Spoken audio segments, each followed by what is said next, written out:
Good afternoon, everyone. Afternoon, sir. Afternoon.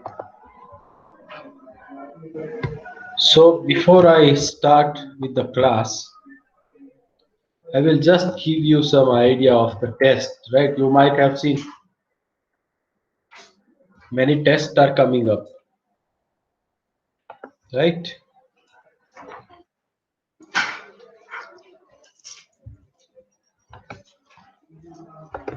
So I'll give you a better idea of all about the tests.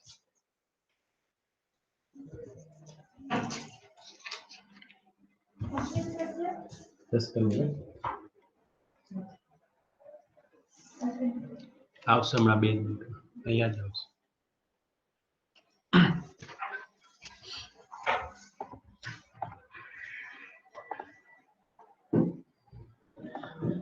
Okay, so first is you have got revision test, which is 20 mark. That is 20 MCQ. This is our subject teacher will be taking. Okay. After this, you will go for mid exam. That is 30. This is also MCQ. And then you have final, where you will have 50 MCQ and 25 one-line questions. So remember this thing.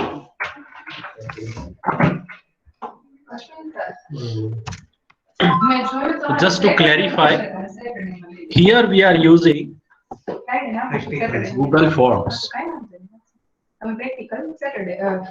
My voice is clear to you? Yes or no? Please reply. My voice is not clear. No, it's Sir, clear, sir. there's noise on But your there is background. noise at background. Noise in background. Now clear?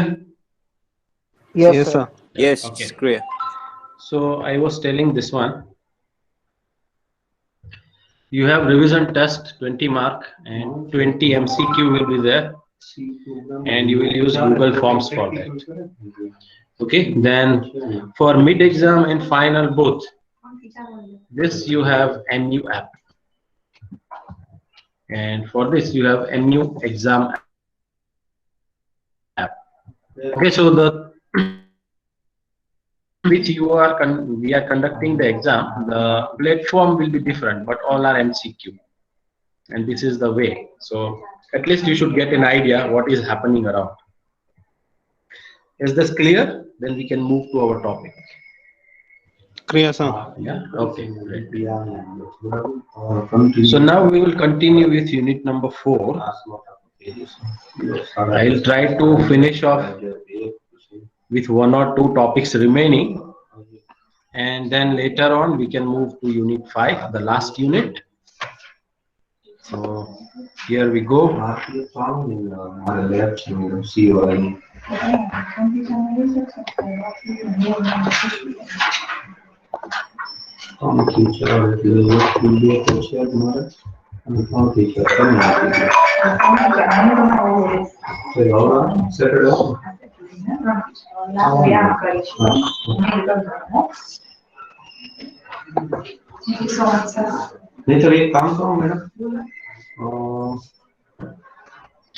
You can write your ID number for the attendance purpose.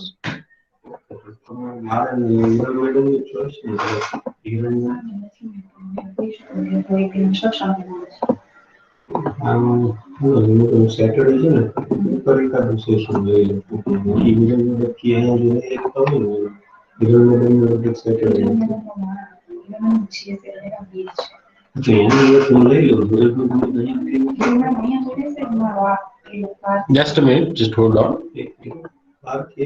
Yeah.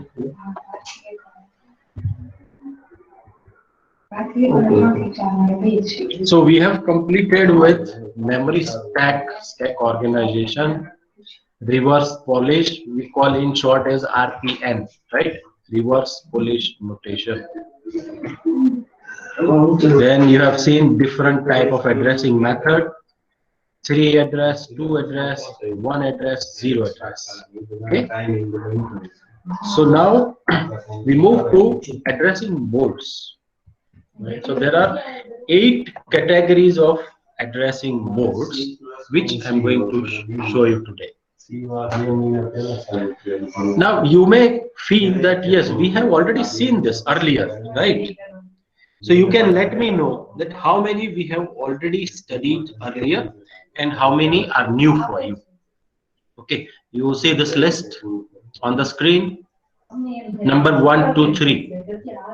So someone can reply if anything is repeat and anything is new. Yes? Let me know. You can unmute and tell me. So all these 3, you know it? Yes or no?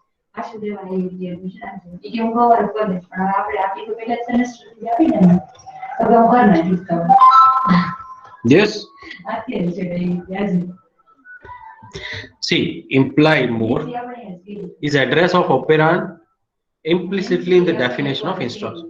So what I'm doing, this is exactly the immediate. Okay, go to this particular location. So I say in program, this is one example of C program. Okay, integer x, address of x is 54D30x. 0x means hexa value 54D3. Okay, so this is nothing but this is immediate. What you have done in immediate, right now the name given here is immediate. So what does this signify? Instead of specifying the address, write the value itself. Okay, so I think this is new for you. Implicit means you give the address value. Immediate means you give the data, right? Register is also new for you. So immediate is what we have already done. Implied and register is the new one. So if you use any register like instruction register, right, or EA register, then it is a register mode. Yes. Sir madam ને કેને ધીમું બોલે નથી સંભળાતું. હા એક minute.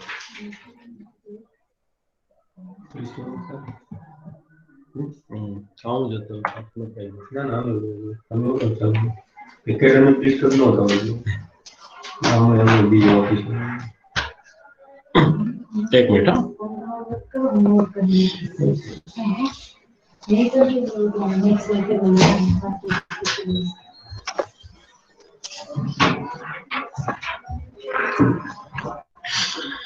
Yeah, okay.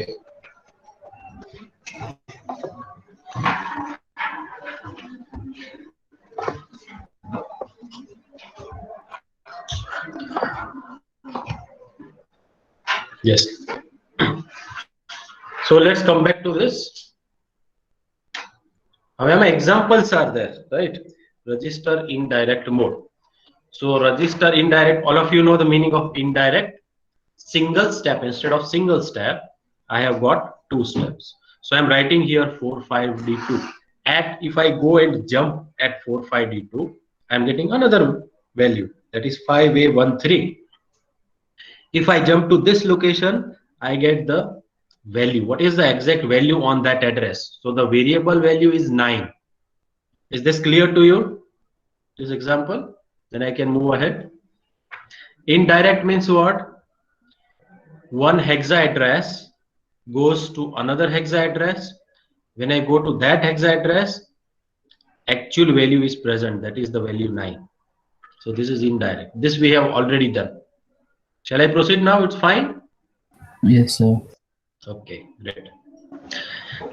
Now there is special addressing mode which is auto increment or decrement. You have already used this one in C programming, right? if I have current value, let's say the value is 9 here. You can see on the screen the value is 9. If I want to make it 10, what shall I do? What operator do you use for auto increment? Plus plus, right?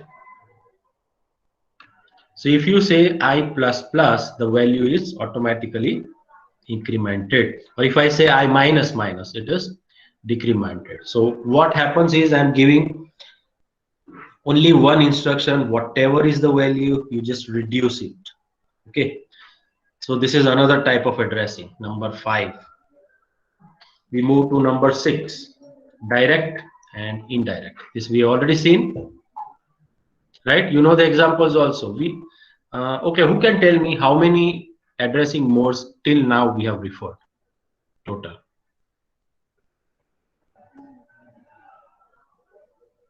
Yes, please. Sir, if my memory serves me right, we have done immediate address, Correct. direct address, Yeah, and Muso, you're indirect right. address. Yeah. So it is immediate, direct, and indirect. Now there is one more. That is, we say effective address. What is effective address? Actually, your data is present at final location. What is the final location? That address at which your data is present. That is effective. Okay, so those modes were there earlier. We have already discussed. So here we are repeating direct and indirect. Sir, Yes. sorry to disturb you, sir, but Yeah. if I remember correctly, you said that effective DLS it can either be a direct address or Yeah, indirect address. absolutely. Okay. Okay. I will give you one example to understand what is effective address. Okay. Because you are raising the point, yes, I will clarify. Don't worry. See, indirect means I have the value something like this A4F3. Then it goes to one more value, say B623. And finally here, your value will be present. This is how from one address to another, and at that address, your data is present. This is how it works in indirect, right? Now in direct, what happens is, when I say F113, at the same location, your data will be present. I don't know what is the data, just I am giving the random value. It can be A, B, C, D, 1, 2, 3, 4, anything. So this is direct. I hope everybody understood what is this. Shall I proceed? Yes, sir. Yeah. Now the question is, what is effective? So I can say that for indirect, the effective address is D623, and for direct, the effective address is F113. Now, are you able to understand the point what I'm trying to say? In indirect, the effective means final address, finally where I'm going. So finally, I'm going to this location for my data.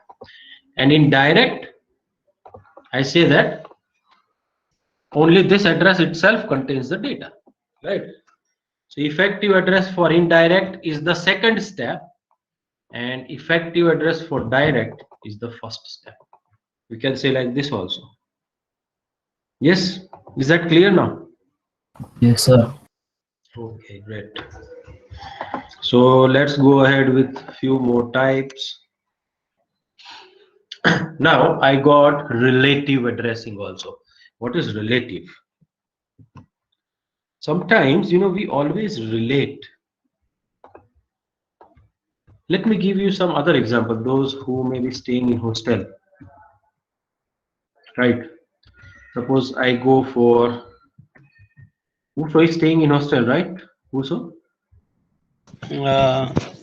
Hostel B, 8th floor, room 4. Very good, yeah. 8th floor, room 4. So this is his room. Okay. Now I will give you the example of what is direct, what is indirect, and what is relative with reference to this room number example. When I directly ask to Wuso, he is telling 8th floor, room number 4, right? So this is the address given by him. Now you just assume, suppose Wuso is not available right now in our session. Then what I have to do? I need to ask someone who can help me out.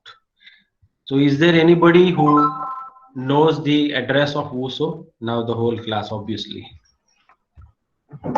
Right? Amin Bakshi. Michael? Okay.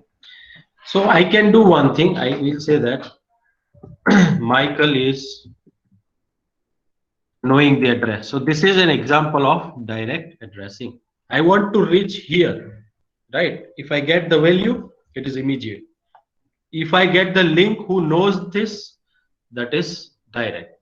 Now there is indirect also. So what is indirect? Suppose I can ask Mansoor and he will tell that I don't know, but you just approach to Michael and he will let you know. So this is indirect. Okay. Now there is one more method here. What is relative?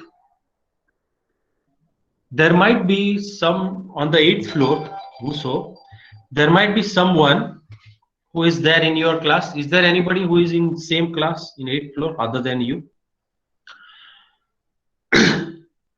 Yes?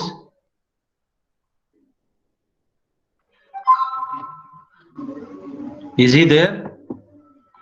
What's the question, sir? Is there anyone else in your class who is staying in 8th floor? No. No. Okay. So here, what I want to say is, if it is relative, means there is someone, say for example, Jimmy. Okay, he is staying on the 6th floor. Then Jimmy can say that I know him. He is 2 floors up. You got the meaning? What is meaning of relative?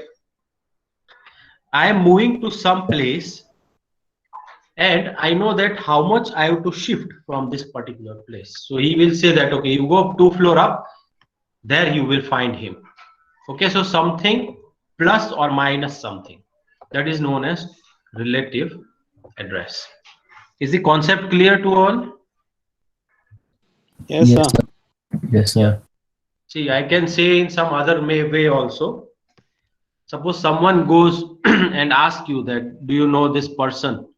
Or what is the room number of this guy? If you don't know, you may say that, yeah, he is just residing just 3 rooms apart from me. I don't know his room number, but just go right.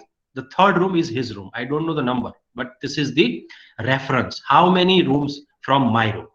That he knows, right? So such situation can also arise.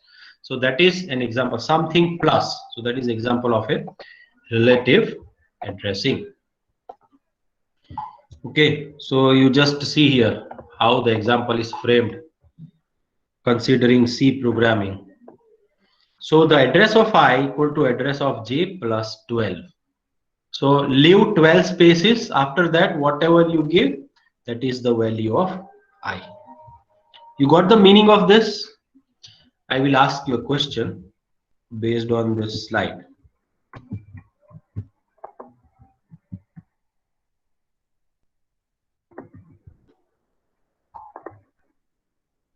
If I ask, let's forget about this one. If I ask that the address of I,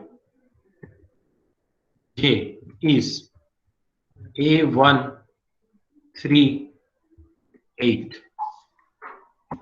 then what is the address of I?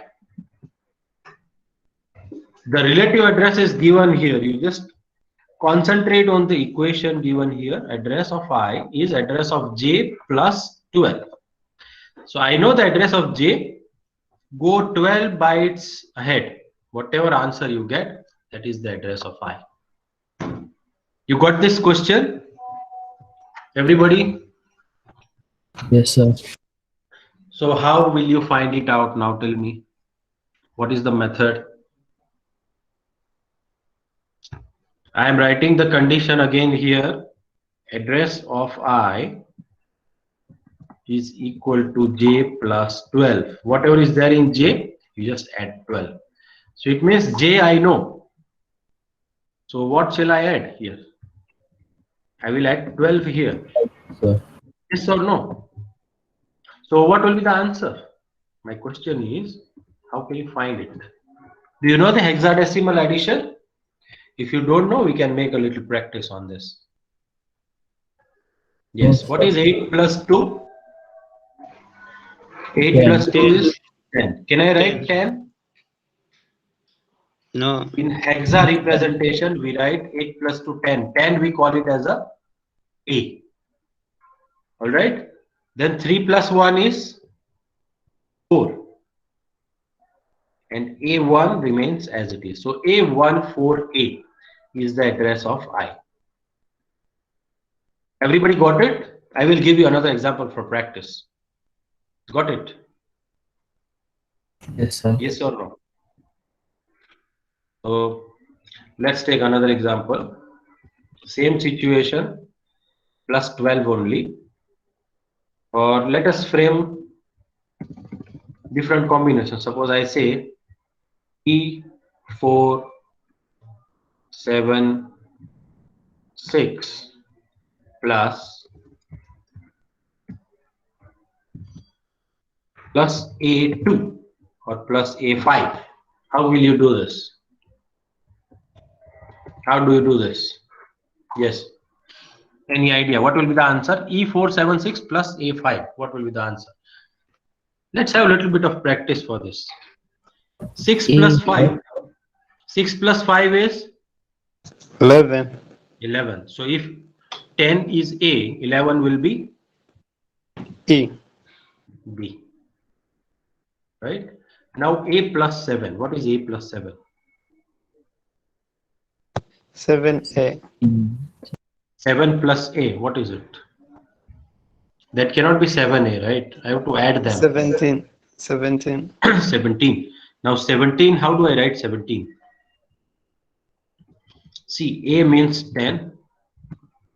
B means 1, 1. H. No, it is up to F only because we have hexa means we have only 16 bits, remember. So C is 12, D is 13. Okay, then E means 14, F means 15. Then comes the next value which comes is 1, 0. Okay, then 1, 1. So this is how it goes. So 7 plus A is what? 10 plus 7, 17. So this is 15. This is 16th. This is 17th value. So it is 1, 1. Okay, so I put 1 here and carry 1. So 4 plus 1 becomes 5. So your answer is E5 1B. Alright, this is hexadecimal addition.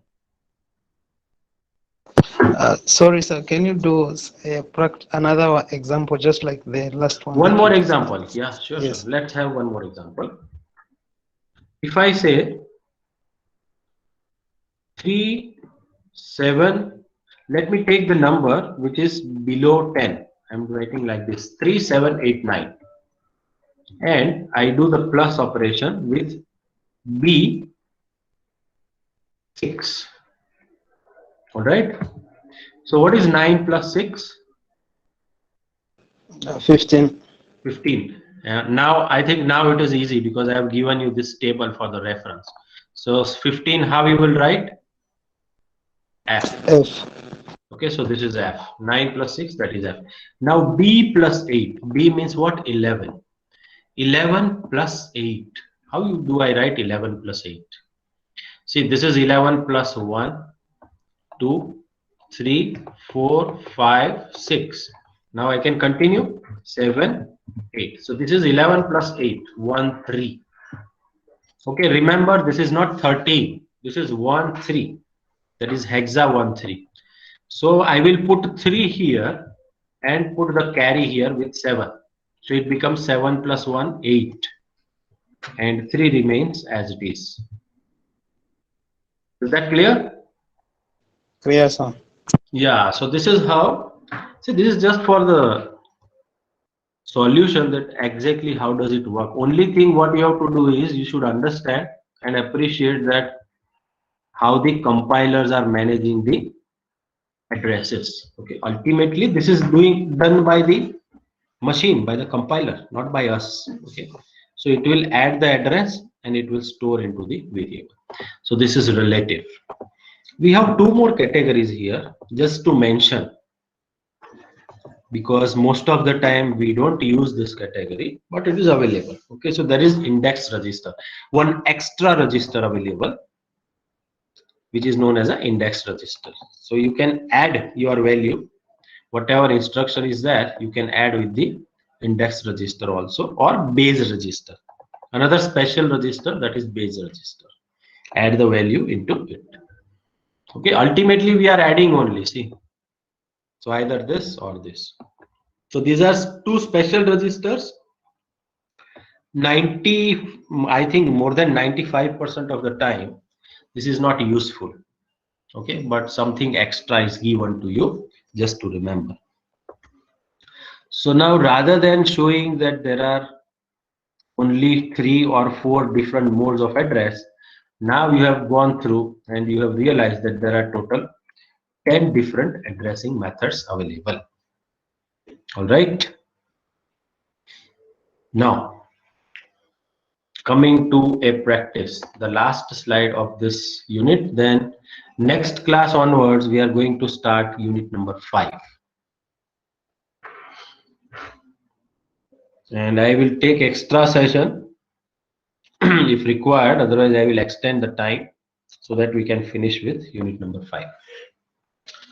So here this slide shows you that how do you identify different kind of registers. Fine, just by going through the effective address statement you can get the idea that what type of address it is. Okay, so let's see one by one. When I write here direct address, so I assign 500 to the value, so that is direct. Okay, to the accumulator, it goes through the accumulator. If directly I assign the value, that is immediate. If I go through the accumulator, it is direct. If I have 2 steps, see, I write here only 2 brackets, means go to 500, then find out what is there in 500, go to that location and then you display. Just look on the right hand side now. Address is 500, so I go here. Here it says address is 800, so I go here. Now it says it is 300, so this is the value 300. Okay, so this is indirect. What is relative? I say plus 500. Okay, just again look on the right side how I can give the relative address. I can say that 700 plus 100. What is the difference between these two, 400 and 500?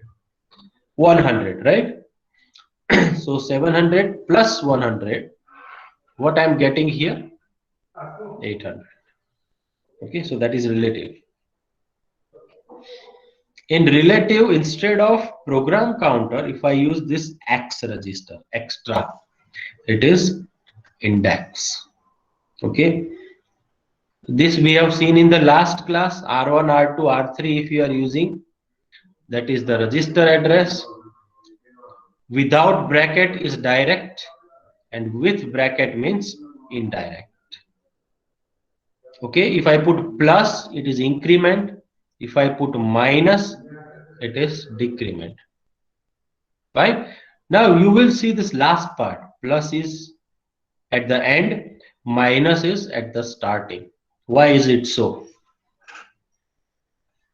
You have gone through something called reverse Polish notation, right? So I want the addition after I go to the location, or first I do the addition, then I go to the location. It's up to me, right? Performing addition and finding the address. Two separate things are there. So find the address and add the value. Then plus. Subtract the value and then go to the address. Then I will write minus before. Is this clear to everyone? Last class also we have taken almost similar examples, but this is to identify what type of addressing is being used. All the 10 are covered here, right? Indexing we are not using, but other 9s are already covered. You can see 9 statements over here as one example.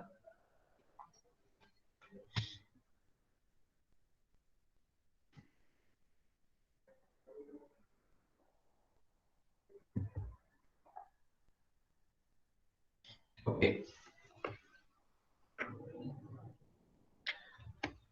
So this is all for today.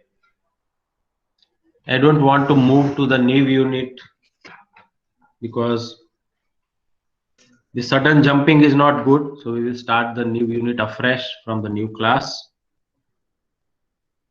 All right. So that's all for the day. I can ask someone to sum up for the day. Who can do this voluntarily, please? Anybody?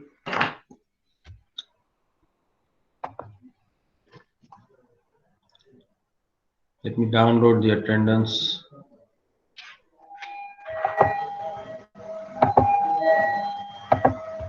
Yes, Sagar. Are you listening, Sagar?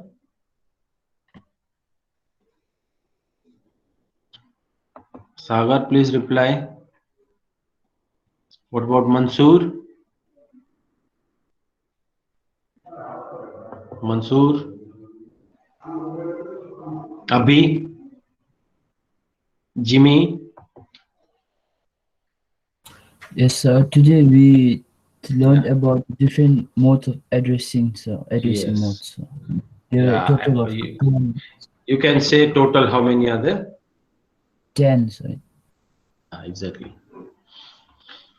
Okay, Jimmy. So you can go through the slides once again and wish you all the best for your mid test. Okay, unit number 3 and 4. This revision test, what you have, has only unit number 3 and 4. Okay, so right now you focus only on these 2 units. And in case you have any query or question, you can come up to me. You can message to me anytime. I'll help you out. Okay, so do the preparations well. I have noted your attendance. You are free to leave the class now. Yeah. Sir, Any I have a questions? question, sir. Yeah, Jimmy, tell me.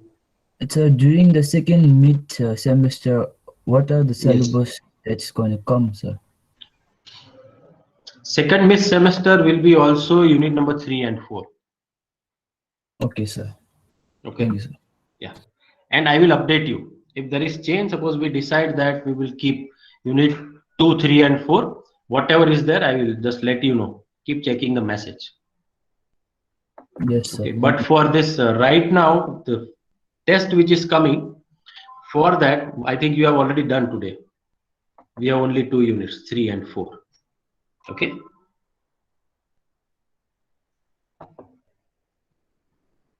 Thank you, All sir. right. You all can leave now.